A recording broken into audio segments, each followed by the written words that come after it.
Hey everybody, it's me again, Cyrus. Well, today it's time to talk about the Sega Dreamcast. This is a console that, for a lot of people, has sort of a mythic quality to it, I think. The Dreamcast is a console that a lot of people look back on with sort of this like extreme nostalgia for like the possibility of what this system could have been and the potential that was just never fully realized. And maybe that's fair or maybe that's not, depending on like what your take is or what your opinion is or what your personal history is.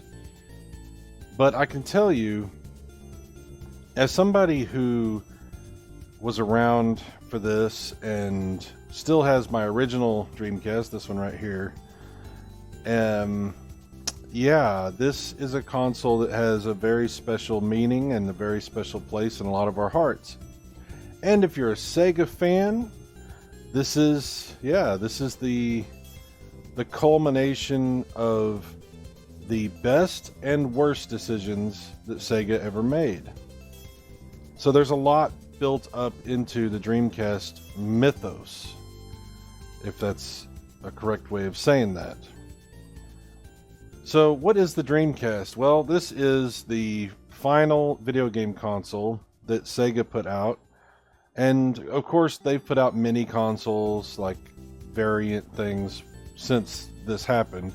But this is the last hurrah for Sega. This was their big 128-bit answer to the Nintendo 64 and the PlayStation. The Dreamcast was a very unique system. You can see here there's a lot of different accessories. I'm knocking stuff over. There's so much here. The console itself is very interesting. It's got a fan in it. I believe this was the first console that I ever owned that had a fan built into it. It also has a modem built into it. That's a dial-up modem, which you could actually replace with an Ethernet adapter, but you had to buy that separately. It's very small. It's a small console. It's not big at all. It was smaller than a PlayStation or an N64. Smaller than pretty much any console Sega had put out except for like the Genesis Model 2, I guess.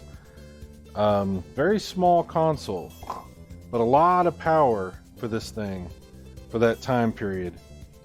The Dreamcast could output video in a lot of different ways, and if you had like a breakout box like this from back in the day, you can see you got composite options and S-video and even VGA output. So there's a lot of different potential options for video output even back in the day. This is from my original Dreamcast, so I've had that since 1999. There are more modern solutions. I've talked about the Kaiko adapters that I really like. This one's a really good one that converts the Dreamcast to HDMI. This is the one that I'm talking about, and very, very clean, good signal. I highly recommend this. Really good way to get video out of your Dreamcast. Not all the Dreamcast games would support a VGA output, but a lot of them do.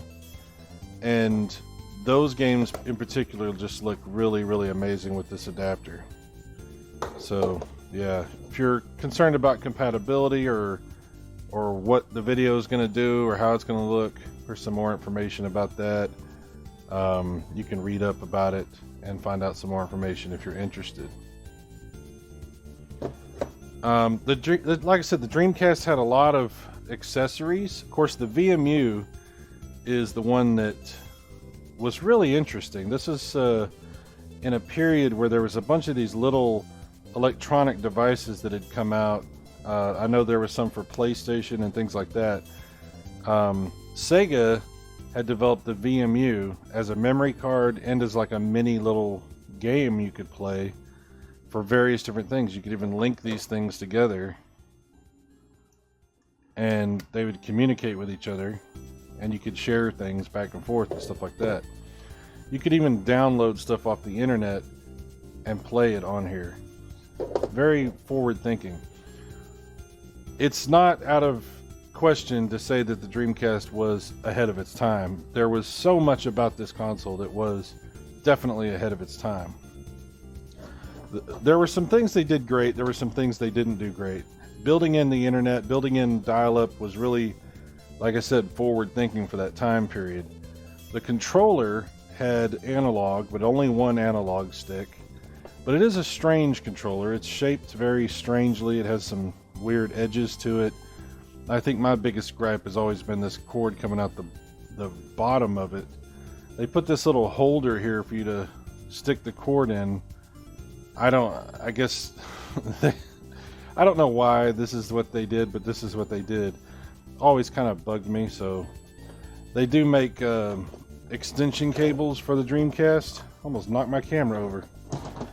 So you can get extenders for the controllers if you want extension cables and things like that. They have, I mean, all kinds of solutions now, wireless solutions, various different things. There's all kinds of different models of controller, different looks for the controller.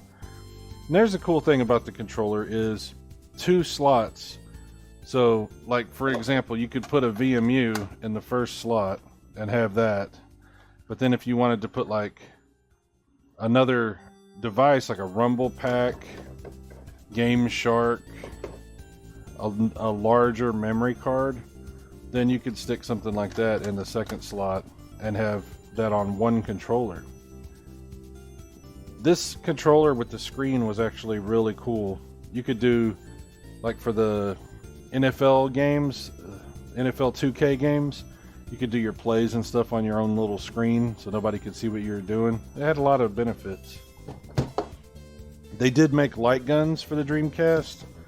The ones they released in the United States are not as good as the ones that came out in Japan. This one is not one that I recommend. These things are not good at all. Very inaccurate, very disappointing light gun.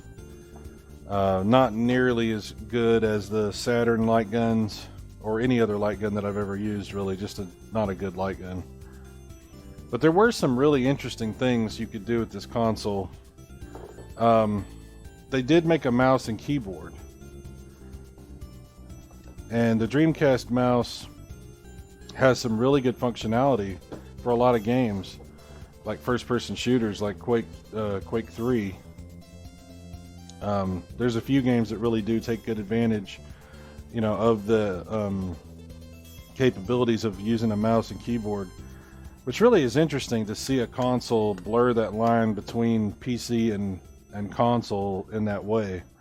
I'll have to do some video to show you what it's like playing a Dreamcast with a mouse and keyboard. The library for the Dreamcast is not tremendously huge, but it's really good.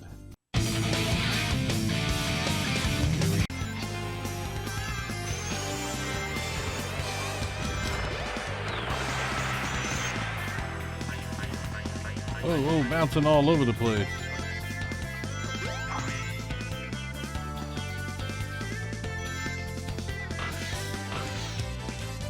I've only really ever played this on the Dreamcast.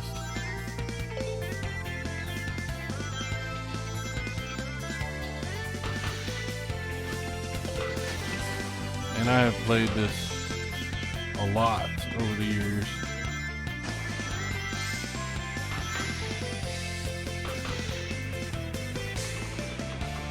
There's that iconic scene you always see.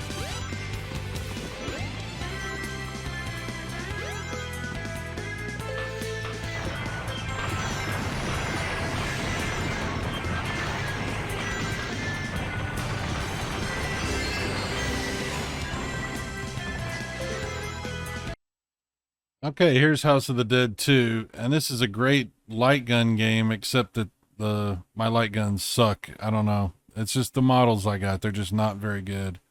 Unfortunately, this game does not support the mouse, so you're not able to use that to play. But you do have the controller, which has the analog, so it's not too bad.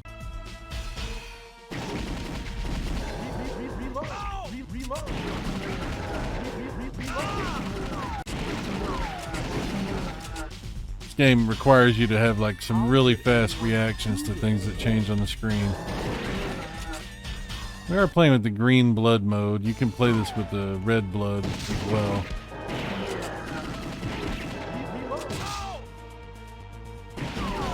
Yeah.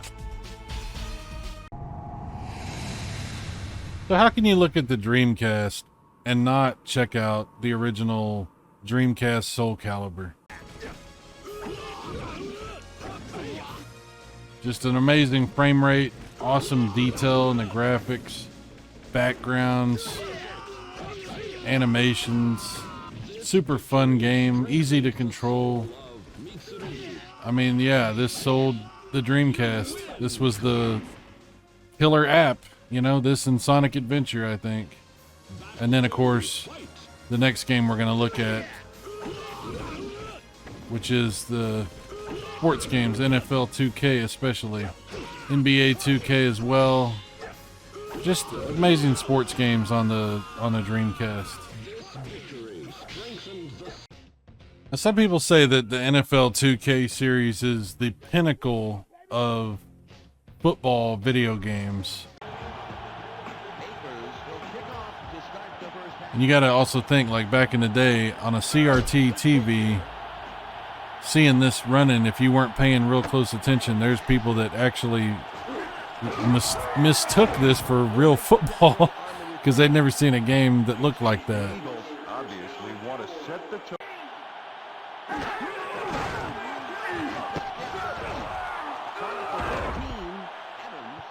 Pretty impressive stuff.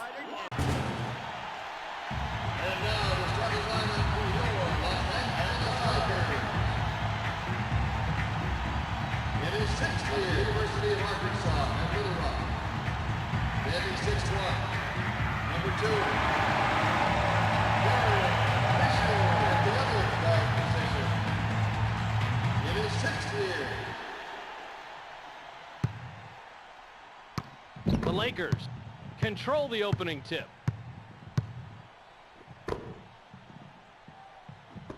Not to lose, not to lose. O'Neal gets the ball, and that's the game's first field goal. He caught them just a bit off guard, Bob, and he manages to get the deuce.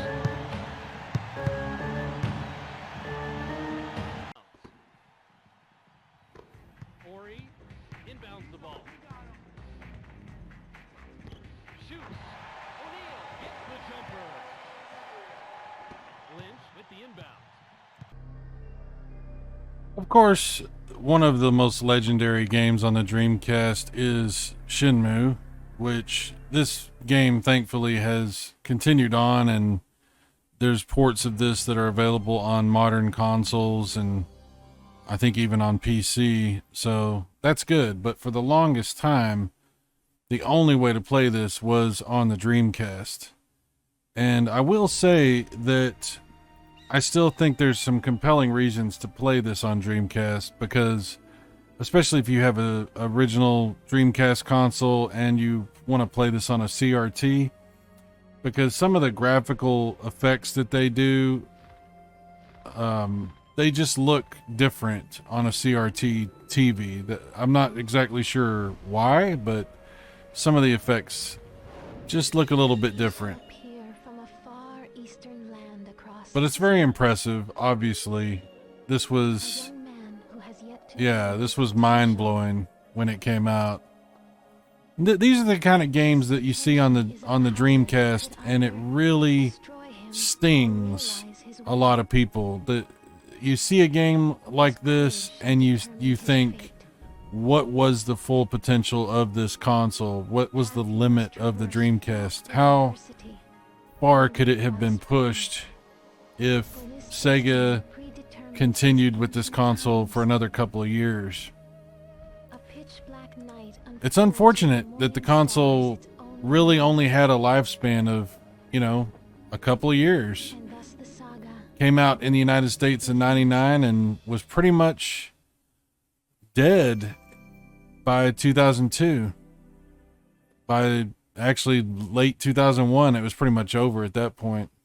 And that's really, I think, something that's really bothered a lot of people. So Metropolis Street Racer is a great example of a game that started out its life here on the Dreamcast, and the game this was like the beginning of the Project Gotham series, which would continue on for the Xbox. And that relationship that Microsoft had with Sega has been talked about, ad nauseum for years and years and years. A lot of people refer to the Xbox as the Dreamcast 2 because there's so many things that were carried over from this console to that console, whether it be games or certain things about the controller, just certain attitudes. And, Sega did put out a lot of games on the Xbox that were only on the Xbox. So, yeah. 3, 2, 1, go!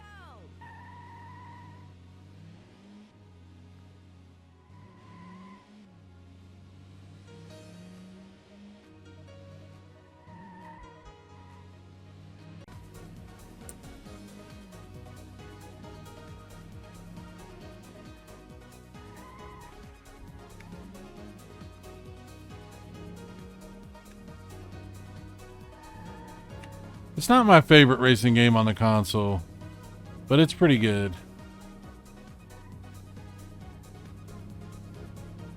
A game I really used to enjoy playing, a racing game I really used to enjoy playing on the Dreamcast was Tokyo Extreme Racer. There really are just so many amazing games on this console that, that you'll always find something fun to play, something interesting, something different. So many different racing games, action games. There's first-person shooters. There's sports games. There's survival horror games. Code Veronica is on this. You've got just a ton of exclusive games that only came out in Japan that are also just absolutely amazing.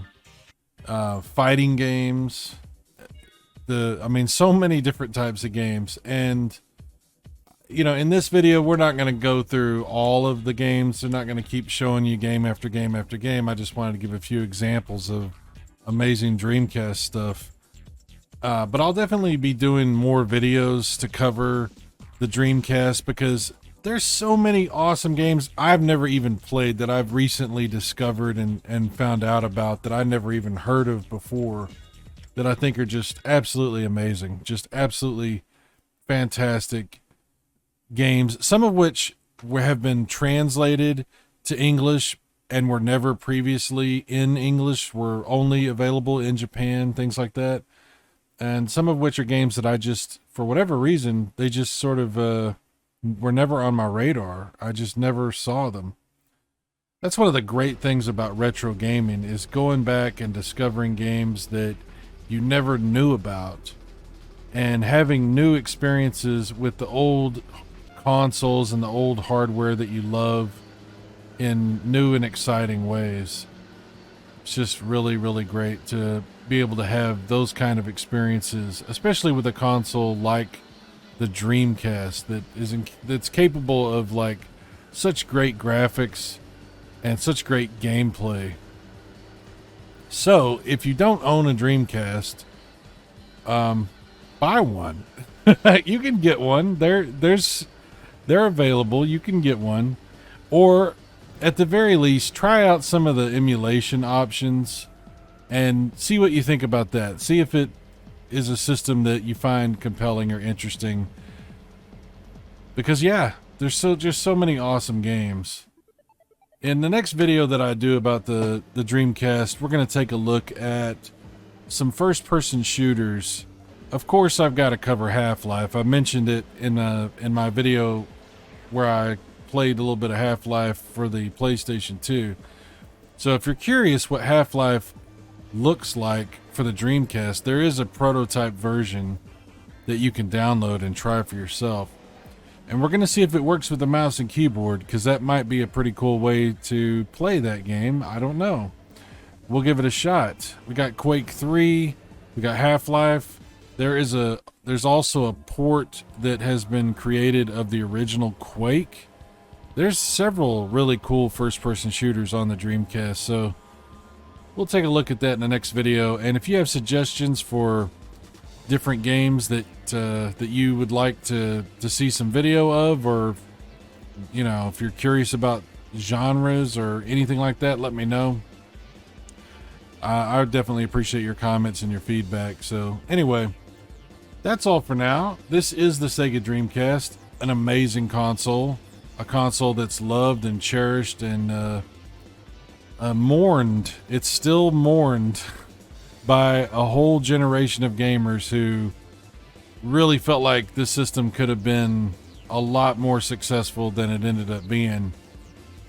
And it's just a matter of timing and unfortunately some bad decision making at Sega. But yeah. Anyway, that's it. More videos coming soon. I will talk to you later. Take care. Bye-bye.